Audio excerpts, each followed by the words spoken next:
마가복음 강의 쉬운 세 번째 시간으로서 본문 말씀을 가지고 주님을 향한 나귀 주인의 희생과 순종이라고 하는 제목으로 함께 은혜를 나누겠습니다. 한번 따라서 합시다. 주님을 향한 나귀 주인의 희생과 순종. 여러분, 핸델이 만든 불후의 명작 메시아 아십니까? 이 메시아는 정말 위대한 곡이 아닐 수 없습니다. 저는 대학 다닐 때 이 핸델의 메시아를 가지고 서울 세종문화회관에 서서 발표를 한 적이 있습니다. 그리고 그 대작의 핵심은 제 소견으로는 아마도 할렐루야가 아닐까 싶습니다. 이 메시아 공연에 참석했던 국왕이 할렐루야가 연주되자 아주 너무나도 감동적이고 벅차서 그 자리에서 벌떡 일어났다고 합니다. 이게 메시아 곡 중에 할렐루야 부분입니다. 할렐루야 많이 들어보셨죠? 다른 곡 연주하다가 이 할렐루야가 나오니까 그 자리에서 벌떡 일어났어요. 음악회나 뭐 그런 데 가면은 모든 것을 풀로 털어놓고 그냥 편안하게 앉아서 들을 수 있도록 쾅쾅쾅 울립니다. 모든 마이크나 모든 음악 기기는 그렇게 틀어야 그대로 원음 생생하게 들을 수가 있어요. 이 할렐루야가 나오니까 벌떡 일어났대요. 끝날 때까지. 그래서 지금도 메시아 중에서 이 할렐루야가 연주될 때 사람들이 다 그 자리에서 일어납니다. 이 할렐루야라는 합창의 내용은 전능의 주가 다스리신다, 만왕의 왕이다. 누가? 예수가. 이거를 노래하고 있습니다. 그래서 찬양의 후반에는 킹 오브 킹, 왕의 왕, 왕의 왕, 왕의 왕이라고 하는 반복적인 찬양이 나오고 아주 장엄하고 화려하게 할렐루야, 하나님을 찬양한다. 할렐루야가 그 뜻이거든요. 그렇게 끝을 맺습니다. 바로 예수 그리스도는 만왕의 왕인 것을 찬양하는 노래죠. 오늘 우리는 본문 마가복음 11장 1절에서 11절까지 함께 읽었습니다. 저는 예루살렘 성에 입성하신 우리 예수의 모습을 머릿속에 그려볼 때 바로 이 할렐루야를 부르고 있는 찬양대의 모습을 보는 것 같은 그런 느낌을 갖습니다. 오늘 이 본문의 말씀을 우리 살펴보면서 왕으로 오신 우리 예수님을 다시 한번 은혜를 나눠보고 또 그분의 제자된, 또 그분의 신하된 우리들의 모습을 발견하고 하나님이 주시는 말씀의 은혜를 함께 나누려고 합니다. 먼저 묻습니다. 여러분, 예수 그리스도, 그분은 어떤 왕이실까요? 오늘 살아가는 우리들은 예수 그리스도를 왕으로 표현을 합니다. 그러나 당대의 제자들은 처음에는 우리 예수님이 로마의 정부를 뒤집어 엎고 세상을 물리적인 방법으로 구하기 위해서 오신 민족주의 영웅으로 생각했던 것이 사실입니다. 그래서 제자들 중 그 누구는 예수님을 은밀하게 찾아와서 집권 후에 한 자리를 부탁하기도 했죠. 어머니까지 동원해서. 그러나 예수님은 세상적인 왕이 되기 위해서 오신 분이 아니셨습니다. 예수님은 평화의 왕, 만왕의 왕으로 오셨습니다. 오늘 본문에 기록되어 있는 예수님의 예루살렘 입성은 정치적인 혁명을 일으키기 위한 목적이 아니라 바로 인류의 구세주로서 만왕의 왕으로서의 사명을 완수하기 위해서였습니다. 성경은 좀 더 정확하게 우리 예수님께서 이 땅에 만왕의 왕으로 오실 목적을 예고해 주셨습니다. 구약 성경 우리 한 두 군데를 먼저 찾아보겠습니다. 만왕의 왕으로 오실 예수님에 대한 예고, 스가랴서 9장 9절입니다. 찾았으면 아멘 합니다. 합독하겠습니다. 시작. 시온에 따라 크게 기뻐할지어다. 예루살렘에 따라 즐거이 부를지어다. 보라, 내 왕이 내게 임하나니 그는 공의로우시며 구원을 베푸시며 겸손하여서 나귀를 타시나니 나귀의 작은 것 곧 나귀 새끼니라. 아멘. 한 군데 더 찾습니다. 예레미야 23장 5절입니다. 찾았으면 아멘 합니다. 합독합니다. 시작. 여호와의 말씀이니라. 보라, 때가 이르리니 내가 다윗에게 한 의로운 가지를 일으킬 것이라. 그가 왕이 되어 지혜롭게 다스리며 세상에서 정의와 공의를 행할 것이며 아멘. 구약시대 4000년대 2000년 후에 올 예수 그리스도에서 이렇게 예언을 했습니다. 첫째 어떤 예언입니까? 보라 내 왕이 내게 임하나니 라고 예고했습니다. 백성들의 생각은 달랐지만 여러분 우리 예수님은 왕으로 오셨습니다. 두 번째는 예수는 공의로우시며 구원을 베풀고 겸손하셔서 이렇게 예고했습니다. 예수님은 이 땅을 통치하는 정치적인 군주로서가 아니라 아주 온유한 모습과 의로운 모습으로 오셨습니다. 물질적이고 육체적으로 오신 것이 아니라 영적으로, 그리고 영원히 우리 인간의 마음과 생명을 정복하시고 다스리기 위해서 오신 것입니다. 세 번째는 나귀를 타시고라고 예고했습니다. 예수님은 백마를 탄 정복자가 아니라 어린 나귀를 타시고 평화의 복음을 전하기 위해서 오신 분이셨습니다. 이것이 우리 예수님이 이 땅에 사람의 몸을 입고 오신 목적이었습니다. 이렇게 구약에 예고된 예언이 그대로 지금 이루어진 것입니다. 예수님은 정치의 해방자로 오신 것이 아니라 로마를 무력으로 대항해서 정복하고 승리시킬 자로 오신 것이 아니라 예루살렘 성전, 하나님의 집이 기도하는 집이 되게 하고 죄와 사망을 정복하고 마귀의 일을 멸하고 주님의 몸된 성전을 깨끗하게 하기 위해서 오신 것입니다. 또한 예수님께서 십자가의 죽으심으로 구속사업을 완성하시고 부활하시고 승천하시는 우리 주님께서 보내신 성령님을 통해서 계속적으로 구속의 역사를 진행하고 계십니다. 믿습니까? 믿습니까? 네, 사랑하는 성도 여러분, 예수 그리스도는 이렇게 이 땅에 진정한 평화를 주시기 위해서 오신 평화의 왕이십니다. 그리고 이 예수님을 바로 영접하고 바르게 따르는 것은 바로 진정한 하늘의 평화가 이루어지는 것입니다. 예수 그리스도는 만왕의 왕이고 이런 만유의 주이심을 확실하게 믿으시기를 예수님의 이름으로 축원합니다. 할렐루야. 세상에 한 왕이 아닙니다. 왕의 왕으로도 표현할 수 없는 모든 것을 뛰어나신 하나님이 있습니다. 세상의 왕은 나를 천국으로 인도할 수 없습니다. 자신도 구원하지 못한 인간이 어떻게 남을 구원합니까? 그러나 우리 주 예수 그리스도는 인류 전체를 천국으로 인도하고 우리 인간과 이 땅을 다스리는 왕 되심을 믿으시기 바랍니다. 두 번째로, 그런데 그 왕을 맞이하는 사람들의 자세가 있었습니다. 여러 가지 모양이 있었죠. 첫째는 호산나를 열공하는 사람들이 있습니다. 지금도 마찬가지예요. 8절에서 10절입니다. 우리 한번 같이 읽겠습니다. 찾았으면 아멘 합니다. 합독합니다. 시작. 많은 사람들은 자기들의 겉옷을, 또 다른 이들은 들에서 벤 나뭇가지를 길에 펴며 앞에서 가고 뒤에서 다른 자들이 소리 지르되 호산나 찬송하리로다. 주의 이름으로 오시는 이여 찬송하리로다. 오는 우리 조상 다윗의 나라여 가장 높은 곳에서 호산나 하더라. 아멘. 그러니까 예수님께서 나귀를 타시고 예루살렘 성에 입성하실 때 많은 사람들이 자기들의 겉옷을 벗어가지고 예수님이 지나가신 앞에 길에 다 펼쳤습니다. 이렇게 하는 것은 당시에 최고로 귀한 분에게, 최고로 존귀한 분에게 대하는 환영의 표시입니다.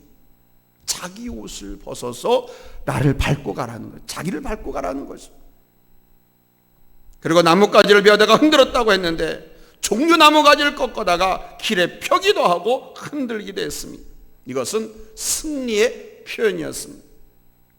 그리고 앞서거니 뒤서거니 하면서 예수님을 옹이하고 따른 수많은 군중들이 소리치기를 호산나 찬송하리로다 그랬습니다. 우리가 대통령 선거나 국회의원 선거 때 그 지지자들이 모인 자리에서 아무개 막 하면서 외치는 것처럼 지저스, 예수, 예수, 지저스 막 그러면서 지저스 크라이스트, 예수는 메시아, 예수는 왕, 호산나 호산나 하면서 막 북한에 김정은이 나타난 북한 인민들이 막 미친 듯이 소리치는 것만 그랬어요. 왜냐하면 당시 이스라엘은 로마의 식민 통치를 받고 있었으니까. 이 예수님이 이제 그 로마 정권을 몰아내고 이스라엘을 자유로운 나라, 자유로운 해방 민족 국가로 이제 발돋움 시킬 것이라고 기대하고 지금 예수께서 그렇게 들어오시니까 그렇게 열렬히 미친 듯이 방문했어요. 이 호산나라고 하는 환호성의 뜻은 지금 우리를 구원하소서라는 뜻이거든요. 사랑하는 성도 여러분, 예수님을 환영하는 군중들의 모습 대단히 열광적이었습니다. 제가 표현했지만 미친 듯이, 북한 인민들이 미친 듯이 김일성을 연호하고 김정일을 연호하고 김정은이를 연호하는 것처럼 그렇게 미친 듯이 지저스 크라이스트를 외쳐댔어요. 대단한 환영의 바람이었죠. 그런데 유태인들은 예수님께서 정치적으로 유대나라를 로마 제국으로부터 해방시키기 위해서 오시는 줄로 착각을 했습니다. 백성들 모두가 다 일단은 예수님을 그렇게 환영했습니다. 개혁자로 기대했고 위대한 정치가로 기대했고 자신들의 입장을 알아주고 식민 통치에서 해방시켜주고 자기들의 처지를 이루어줄 위대한 정치가로 생각을 했습니다. 그래서 이렇게 미친 듯이 호산나 호산나 찬송을 불렀어요. 수많은 군중들이 그렇게 열광적으로 당신을 환영하고 반겼지만 예수님은 그들에 대해서 한 말씀도 하지 않으셨습니다. 자기를 열광하고 연호하면 그러잖아요. 막 인사하고 다니고 악수하고 다니잖아요. 근데 예수님은 그러지도 않아요. 눈치도 안 하고 말 타고 조용히. 왜냐하면 예수님이 지금 나귀를 타고 예루살렘에 입성한 것은 뭐하러 오신 거예요? 죽으러 오신 것이었기 때문에. 그렇게 열광하고 환호하는 국민들과 전혀 목적과 생각이 다르니까 예수님은 그들에게 대꾸도 반응도 보이지 않았어요. 온갖 수모와 멸시와 고초를 당하고 십자가에 못 박혀 죽을 일로 가다 고민가 차입니다. 그런데 군중들은 그런 것을 전혀 생각하지 않고 드디어 이제 우리가 해방을 맞는구나, 드디어 이제 우리가 살 때가 되었구나 하는 이런 환상에 젖어 있었어요. 오늘날도 이 예수를, 이 땅을 새롭게 변화시켜줄 변혁가로 생각하는 사람들이 많습니다. 그런데 유태인들이 말하는 메시아는 바로 이 땅의 메시아, 유대인을 위한 메시아였던 것처럼 이 지상의 유토피아를 꿈꾸면서 메시아 만세를 외치는 사람들이 얼마나 많은지 몰라요. 예수를 맞이하면서 환영하고 서 있던 그 사람들이 다 예수를 제대로 알고 있는 사람들이었으면 얼마나 좋았을까. 몰랐습니다. 여러분은 어떻습니까? 예수님이 여러분에겐 무엇이 되십니까? 두 번째는 마가복음 15장에 나오는 내용인데 결국은 배신하는 사람들이 나타납니다. 빌라도 뜰에서 예수님을 재판하는 광경 기억하십니까? 여러분 영화로도 보셨고 많이 설교했습니다. 고난주간 부활절을 앞두고. 헌신 예배 때도 저는 특별히 이 광경을 가지고 여러분에게 말씀을 전했습니다. 총독 빌라도는 예수님을 재판하면서 예수가 죄가 없으신 분이라는 것을 알았습니다. 그러나 그는 백성들에게 물었죠. 내가 유대인의 왕을 너에게 놓아주길 원하느냐? 그랬더니 거기에 모인 군중들이 뭐라고 그랬습니까? 바라바를 내주고 예수는 십자가에 죽여라 라고 외쳐댔습니다. 빌라도의 뜰에 있던 그 사람들 누굽니까? 다른 곳에서 예루살렘 성지순례 온 이방인들이 아닙니다. 하늘에서 뚝 떨어진 사람들이 아닙니다. 예수를 십자가에 못 박아 죽이라고 외친 그 군중들은 바로 예수님께서 나귀를 타고 예루살렘에 입성하실 때 자기들의 겉옷을 벗어 예수님으로 밟고 가라고 하고 종려나무 가지를 꺾어서 지저스 크라이스트를 외쳤던, 호산나 찬송하리라를 외쳤던 바로 그 군중들이었습니다. 그 군중들이 이제 우리를 구원하소서 호산나 찬송하리라라고 외쳤던 그 사람들이 이제는 예수를 죽여라, 예수를 죽여라라고 했죠. 왕이신 예수님과의 만남의 마지막을 이렇게 장식하는 사람들도 오늘날 많이 있다는 사실을 깨닫기 바랍니다.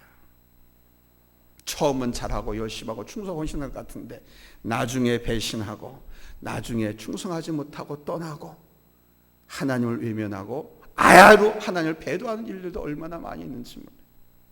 자기들 목적에 맞게 신앙생활을 했는데 그 목적이 결국 해보고 해봤더니 아니니까 그런 일들이 많이 있습니다. 사업에 성공하기 위해서, 자기 입신의 양명을 위해서 예수를 믿고 교회에 나왔는데 그 뜻이 이루어지지 않으니까 오늘 예루살렘 성에 이 군중들 마냥 끝이 다른 사람들이 많이 있다. 그러나 여러분, 본문 1절로 6절에 보니까 우리 예수님께 쓰임받는 사람들도 있다는 사실입니다. 우리는 흔히 그 나귀가 예수님께 쓰임받았다 이렇게 생각합니다. 그러나 사실은 나귀가 쓰임받은 것이 아니라 나귀 주인이 쓰임받은 것입니다. 나귀 주인은 이름도 없이 빛도 없이 우리 주님을 위한 무언의 봉사자였습니다. 성경은 그 나귀 주인이 누군지 이름을 밝히지 않고 있습니다. 그러다 그 주인은 주님이 쓰시겠다라고 하니까 그냥 무조건 허락을 했습니다. 드렸습니다. 즉 나귀 주인은 예수님을 자기의 주인처럼 모셨다는 거예요. 주가 쓰시겠다라고 하는 말은 주인님이 쓰시겠다는 말이라는 거거든요. 그는 주님이 쓰시겠다는 말에 그냥 우물쭈물하거나 당황하거나 미루지도 않고 뭐 안 해하고 의논해 보겠다라고 말도 하자. 그냥 이에 허락하는지라. 그 말 끝에 그냥 허락하는지라. 주님이 쓰시겠다고 하는 말에 가져가라 허락했다는 거예요. 아마 제자들이 다른 목적으로 쓰기 위해서 나귀를 요구했다라고 하면 허락하지 않았을 것이죠. 이에 허락하는지라 주가 쓰시겠다라고 하는 이 대화에는 바로 다른 목적으로 쓰겠다고 하면 이 나귀 주인은 허락하지 않았을 것이다 라고 하는 것을 품고 있는 대화예요. 그 사람의 이름이 무엇인지 밝혀져 있지 않지만 한 가지 분명한 것은 나귀 주인은 우리 예수님께 대한 신앙이 분명했다라는 사실이, 주님에 대한 믿음이 분명치 않고서는 그렇게 허락할 수가 없죠. 왜냐하면 낙이라고 하는 건요, 그 당시 유태인들에게서는요 재산 목록 중에서 대단히 중요한 겁니다. 자기 집 앞마당 땅만큼이나 중요한 겁니다. 자기 집 재산 목록 1호에 해당할 정도로 그렇게 소중한 겁니다. 뭐 사람을 실어 나르는 교통수단이기도 했지만 짐을 실어 나르는 운반수단이기도 했죠. 아주 요긴했습니다. 뿐만 아니라 하인들, 노예들 몸값이 나귀 한 값이었어요. 한 마리 값이었어요. 그래서 가난한 사람들은 나귀를 한 마리 소유하는 것이 소망이었다. 오늘날 우리 국민들이 내 집 한 채 가져보는 것이 소원, 내 땅 한 평 가져보는 것이 소원이라고 하는 것처럼 당시 이스라엘 사회의 국민들은 나귀 한 마리 가져보는 것이 소원이었습니다. 그런데 그 소중한 나귀를 주님이 쓰시겠다는 말 한마디에 한마디 이해도 대하지 않고 아무 소리도 하지 않고 내주었어요. 여러분, 인류 역사에 아주 빛나는 위인들 곁에는 이렇게 언제나 희생하는, 충성하는 충신들이 있었기 때문입니다. 그렇게 충성하는 신하들, 충성하는 사람이 없이는 위대한 일을 이룰 수가 없습니다. 교회 봉의 역사를 보더라도 이 교회 역사 속에는 수많은 순교자들의 헌신과 피가 있었습니다. 그분들의 희생이 없이 생명 역사의 주체인 교회는 부흥할 수 없습니다. 만왕의 왕으로 오신 우리 주 예수 그리스도께서 특별히 우리를 택하시고 부르시고 구원하셨고 여러분 우리들에게 귀한 사명을 부탁하신 줄로 믿습니다. 우리는 예수님의 제자고 그래서 예수님의 측근이고 예수 그리스도는 우리가 섬기는 내 생명의 주님이 있습니다. 할렐루야. 여기 주께서 쓰시겠다 하라 하실 때에 허락하는지라 라고 하는 구절로 보여준 그 나귀 주인의 헌신, 순종 얼마나 아름답고 귀합니까? 주님께 대한 믿음이 분명한 사람은 주님을 위해서 드리는 것이 하나도 아깝지 않다고 그럽니다. 살아있는 사람에게 월급을 다 털어서라도 무언가를 해주고 싶은 것은 왜 그렇습니까? 물질이 더 중요하다는 거예요? 사랑하는 사람이 더 중요하다는 거예요? 사랑하는 사람이 그만큼 더 사랑스럽고 더 중요하기 때문에 월급을 다 털어서라도 그 사람한테 뭔가를 해주고 싶어 하는 거예요. 무엇인가를 해주면서 아깝다고 생각하는 사람은 그 대상을 진정으로 사랑하는 것이 아닌 것처럼 우리의 주님을 향한 믿음이 분명치 못한 사람은 주님을 위해서 무언가를 드리고자 할 때 아까운 생각이 들어요. 계산이 없어. 왕이신 예수님을 향한 낙이 주인 같은 헌신이 오늘 여러분들에게도 아름답게 일어나기를 예수님의 이름으로 축원합니다.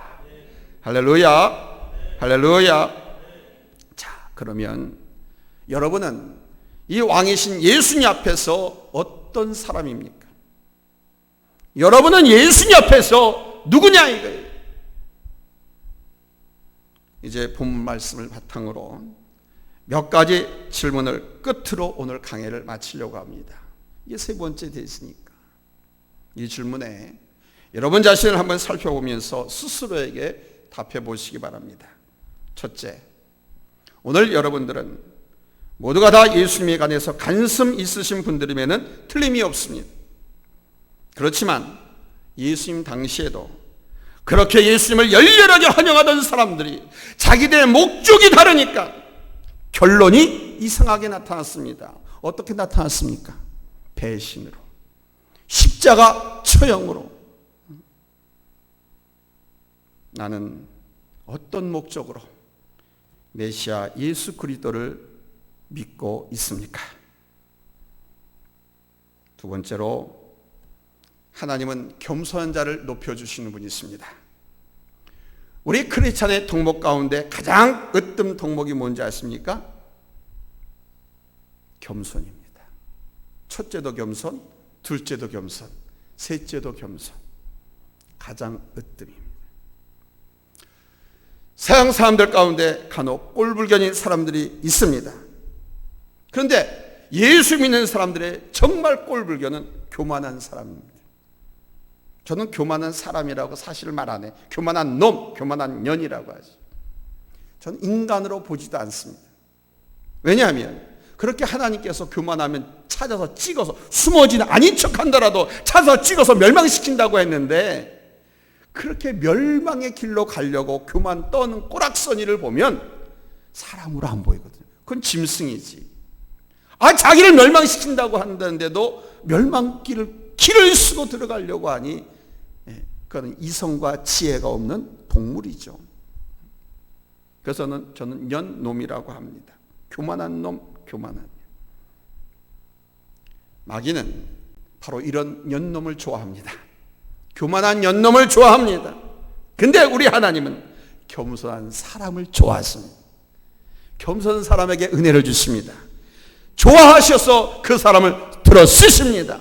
축복하십니다.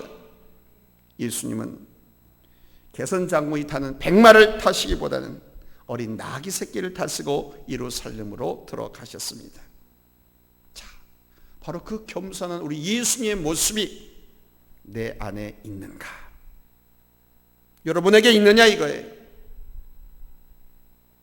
잊지 마십시오. 항상 내가 잘난 것 같고 내가 너보다 낫다라는 생각이 들려고 할 땐 하나님이 그랬지, 우리 목사님이 목이 터져라 외쳤지, 하나님께서 겸손한 척 숨어 지낸다 하더라도 찾아서 교만한 놈은 찍어서 멸망시키신다고 했다. 교만은, 거만은 패망과 넘어짐의 앞잡이라고 했어요. 잊지 마십시오.